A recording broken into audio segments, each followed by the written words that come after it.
Puerto Rico is an island country located 1,000 miles off the coast of the United States. A self-governing commonwealth with sovereignty over its internal affairs, Puerto Rico retains an association with the United States, which has jurisdiction in most legal matters. Puerto Rico suffers from poverty and a criminal situation that by early 1992 had escalated to the point that it was destabilizing the island's social order. Nothing like it had been seen on American soil since Chicago in the 1930s.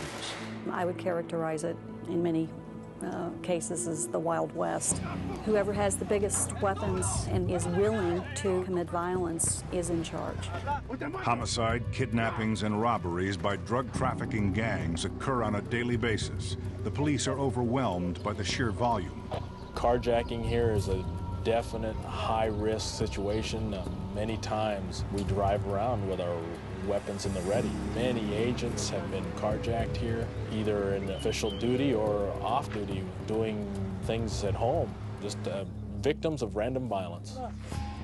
The most violent crimes involve carjackings. By the end of 1992, carjackings averaged 732 per month. It's an epidemic of brutality. The violence literally paralyzes the country.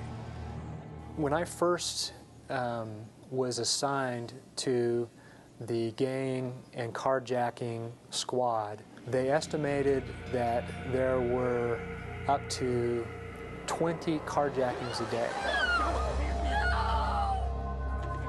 And many of those, the victims were killed or wounded or kidnapped. I remember at that point in time, the Attorney General's brother was carjacked and killed in the front of his mother's home in Condado, which is one of the upscale neighborhoods here, right on the beach.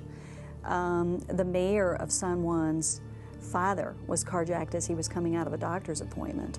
The U.S. attorney here in Puerto Rico himself was carjacked with his children in his vehicle at a gas station. San Juan experiences 17 to 25 holdups a day, with never less than 50% of them being carjackings. The violence touches every person on the island, regardless of neighborhood or economic status. There was probably nobody on the island that did not have a close friend that was directly impacted by carjacking. We could just go on these high-profile carjackings that were happening here, and they were literally changing the law. You didn't have to stop at a red light after midnight because gangs and violent offenders were coming up at red lights and carjacking people. By the end of 1992, carjacking accounts for more homicides than any other crime. At that point, they were just killing the people. Even when they were handing them the keys to their car, they had no mercy on anybody. The U.S. Congress passes the Safe Streets Act, making carjacking punishable by 15 to 25 years in prison. The new law allows the FBI and local police agencies to form the Safe Street Task Force.